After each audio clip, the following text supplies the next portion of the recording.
नमस्कार, आप सभी का स्वागत है मेरे YouTube चैनल रीमेक एडुपाथ में। आज मैं आप सबके सामने प्रारंभिक शिक्षक मूल्यांकन दक्षता परीक्षा 2023 के सिलेबस और पैटर्न को लेके उपस्थित हूँ। यह वीडियो पूरे सिलेबस और पैटर्न पर ही आधारित होगा। आपसे एक आग्रह है कि यदि आप इस चैनल पे नए हैं तो प्लीज़ सब्सक्राइब कर लीजिए। अगर आपको पसंद आता है तो काइंडली इसे लाइक कीजिएगा और शेयर कीजिएगा। इसे सब्सक्राइब अवश्य करेंगे क्योंकि आगे के वीडियो में प्रैक्टिस सेट आएंगे, विषयवार आएंगे, सारे जो भी टॉपिक्स हैं उन सबसे संबंधित आएगा। तो प्लीज़ इसे सब्सक्राइब अवश्य कर लेंगे ताकि वो आने वाले वीडियो आपको मिलते रहेंगे। तो आइए इस वीडियो को शुरू करते हैं और किस सारे सिलेबस और पैटर्न को एक एक टॉपिक वाइज इसको हम देखते और समझते हैं। पहले सिलेबस और पैटर्न को जानने से पहले हमें यह जानना भी आवश्यक है कि पासिंग मार्क्स है कितना, क्योंकि जब पासिंग मार्क्स हमें हमारा पता होगा तो हमें अपना लक्ष्य सेट करने में सहायता मिलेगी, हम अपना टारगेट सेट कर पाएंगे। तो आइए समझते हैं और जानते हैं कि पासिंग मार्क्स होगा कितना।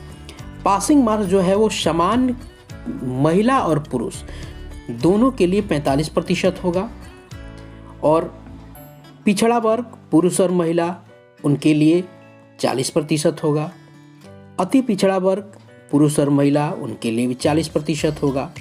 SC ST और के लिए जो उनकी महिला और पुरुष के लिए भी होगा वो 40% के आसपास ही होगा। ये पासिंग मार्क्स हो गए और इस पासिंग मार्क्स के आधार पर आगे के हम सिलेबस का एक लक्ष्य निर्धारित करेंगे और उसका अध्ययन करेंगे। तो आइए सिलेबस को जानते हैं और पैटर्न को जानते हैं कि किस पैटर्न और सिलेबस से हमें इस परीक्षा में प्रश्न आएंगे। तो आइए समझते हैं। देखते हैं सिलेबस को। 60 से लेके 70% तक जो प्रश्न होंगे वो विषय वस्तु से होंगे। अब प्रश्न उठता है कि ये विषय वस्तु है क्या, ये विषय वस्तु क्या होगा। ये विषय वस्तु जो है ये विषय वस्तु क्या होगा, तो इस विषय वस्तु के बारे में हम अगले वीडियो में जानेंगे और उसको समझेंगे। उसके बाद आपको आता है कि लगभग 20% जो प्रश्न होंगे वो होंगे आपके शिक्षण कौशल और दक्षता से आधारित। ये शिक्षण कौशल और दक्षता क्या होगा इस पे भी हम आगे चर्चा करेंगे और देखेंगे। उसके बाद आपको आता है कि 10% जो प्रश्न है वो अभिरुचि और रीजनिंग से होगा। यह भी इसका भी आधार क्या होगा और इस पे भी कितना जो कठिनाई स्तर है वो कितना स्तर का होगा। तो अगर इस चीज़ को हम ध्यान दें तो 60 से 70% प्रश्न आपके विषय वस्तु से होगा। विषय वस्तु क्या होगा आगे देखते हैं। उसके बाद 20% लगभग 20% जो प्रश्न होगा वो शिक्षण कौशल से होगा और आपके दक्षता आधारित होगा। 10% प्रश्न है वो अभिरुचि और रीजनिंग से होगा। आइए आगे बढ़ते हैं और सबको एक एक करके देखते हैं। अब हुआ कि 60 से 70% जो प्रश्न है वो विषय वस्तु से है। यहाँ ध्यान देने की जरूरत है हमें। ये विषय वस्तु क्या, चूंकि विषय वस्तु तो बहुत व्यापक होगा तो क्या सारे विषय वस्तु को पढ़ना होगा। इसको अगर देखा जाए तो विषय वस्तु को अगर देखा जाए तो चूंकि हम जानते हैं कि यह परीक्षा जो है SCERT द्वारा आयोजित किया जाता है, तो SCERT द्वारा जो अनुमोदित विषय सामग्री है वही उसकी विषय वस्तु होगी। और परीक्षा के लिए यह एक निर्देश जारी हुआ है, जो विषय वस्तु होगा वह होगा आपको वर्ग 1 से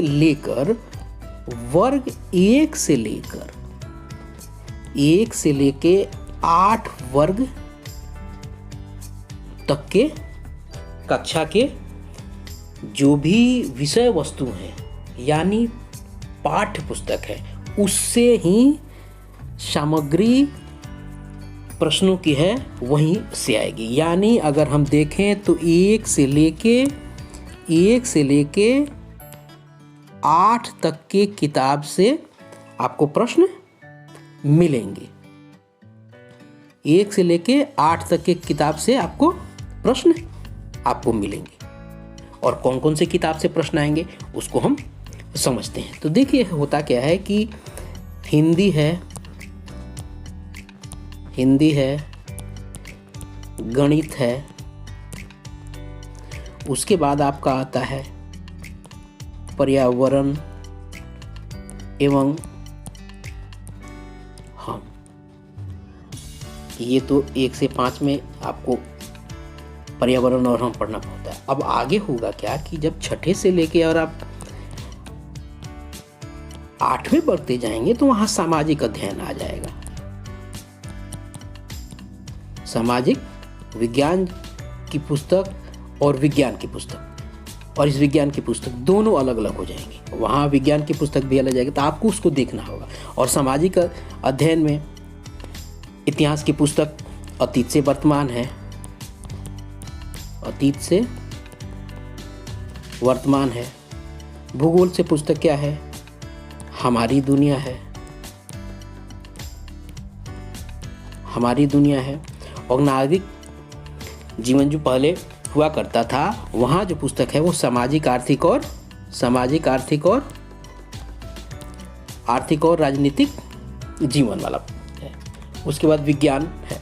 इसे जो 1 से लेकर जो 8वें तक के पाठ्य पुस्तक है उससे प्रश्न आएंगे, क्योंकि यह परीक्षा SCERT द्वारा आयोजित किया जा रहा है। SCERT द्वारा आयोजित किया जा रहा है, तो उससे अनुमोदित सामग्री से ही प्रश्न आने की संभावना है। यहाँ कठिनाई स्तर जो प्रश्नों की सामग्री होगी वो आपको 1 से 8 तक की होगी, लेकिन कठिनाई स्तर है वो माध्यमिक स्तर के हो सकते हैं।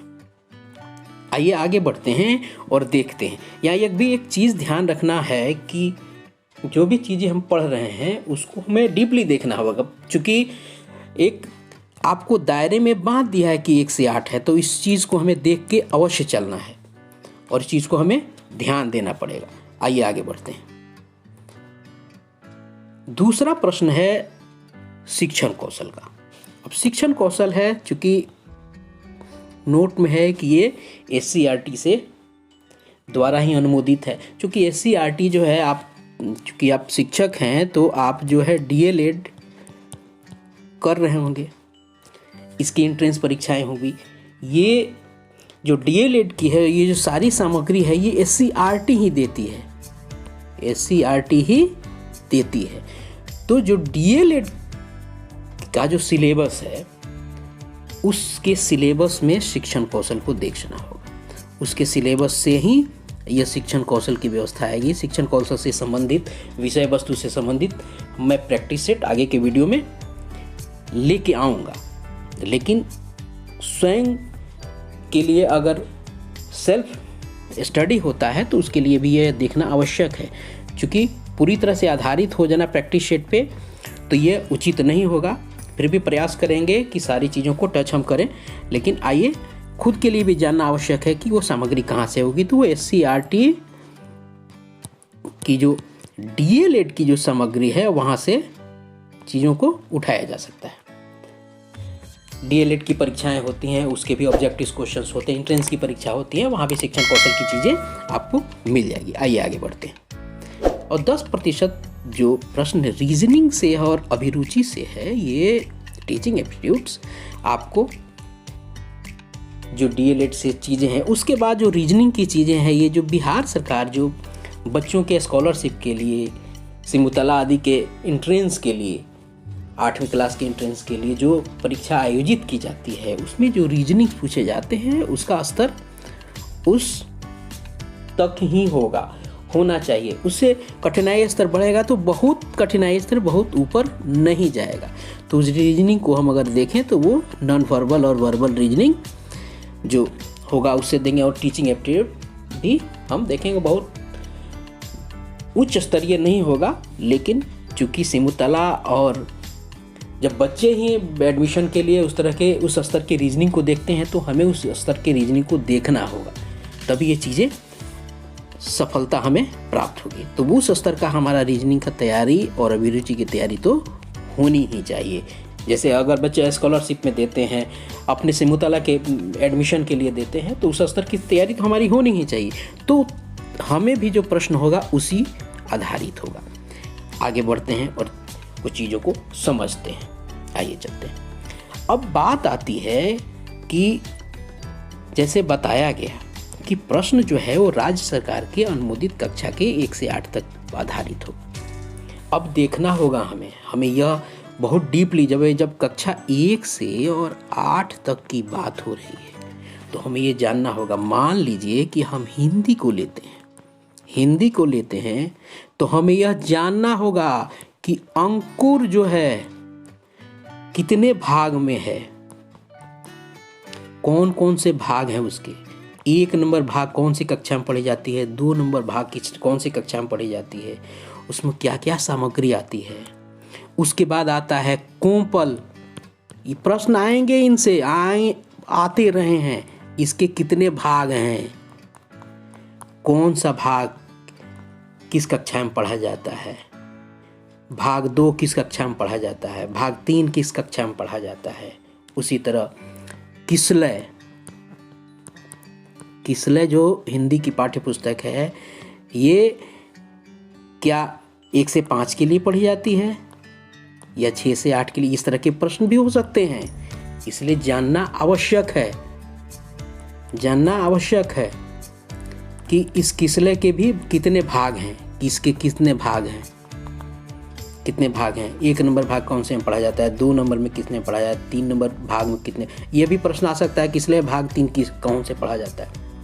अब बात रही हिंदी में इन सब चीज़ों को, अब हमें यह देखना आवश्यक होगा, हिंदी में ही अगर जाते हैं तो कौन सा पाठ जीवनी है, यह जानना आवश्यक है। कौन सा पाठ निबंध है, कौन सा पाठ जो है कहानी है, चित्रकथा कौन सा है, आत्मकथा कौन सा है, प्रेरक प्रसंग कौन सा है।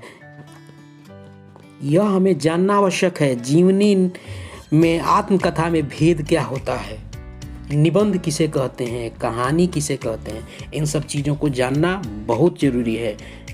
प्रेरक प्रसंग के पाठ कौन से हैं, किसी पाठ का नाम दे दिया रहेगा तो पूछेगा क्या यह जीवनी है, क्या यह आत्मकथा है, क्या यह प्रेरक प्रसंग है, यह चीज़ पूछेगा। आपको कविता है, अगर कविता आ रहा है तो कविता कि कवि का नाम पूछेगा। कोई अगर आत्मकथा, निबंध है, उन सब चीज़ों के बारे में पूछेगा तो आपको उन सब चीज़ों को ध्यान देना पड़ेगा। इन सारी व्यवस्थाओं को जब तक लेके नहीं चलेंगे हमें सफलता तक पहुंचने में कठिनाई होगी। हमें ये सारी चीज़ों को देख के चलना है। सारे पाठ में यह पूछ देगा कि यह जो पाठ है इसका कौन कौन इसके पात्र हैं, यह पात्र जो है यह किस पाठ में आता है। यह अगर आपसे यह पूछ देगा कि वर्ग 6 में कि हमारी दुनिया में पहले पाठ में किस चीज़ों का अध्ययन किया जा रहा है। हमसे यह पूछा जा सकता है कि वर्ग 6 के अतीत से वर्तमान में किस चीज़ का अध्ययन किया जाता है, कौन से इतिहास का अध्ययन किया जाता है। तो हमें यह बताना होगा, हमें यह जानना जरूरी होगा कि 6 में प्राचीन इतिहास को पढ़ते हैं, 7वें में मध्यकालीन इतिहास को पढ़ते हैं, 8वें में आधुनिक भारत के इतिहास को पढ़ते हैं। यह जानना आवश्यक है। तो विषय वस्तु पर पकड़ होनी चाहिए, क्योंकि अगर यह बताया गया है कि राज्य सरकार के द्वारा अनुमोदित पाठ्य सामग्री यानी SCRT, तो SCRT जो परीक्षा कंडक्ट कराती है उसके सिलेबस से, यानी उसकी परीक्षाओं के सिलेबस के आधार पर ये सारी सिलेबस होगी। तो इस प्रकार ये सारी चीज़ें आपको समझ में आएगी। मैंने आपसे कहा कि यदि आप इस चैनल पर नए हैं तो प्लीज़ सब्सक्राइब ज़रूर कीजिएगा, सब्सक्राइब कीजिएगा, ताकि आगने वाला जो न्यू वीडियो है वो आपको ज़रूर मिले।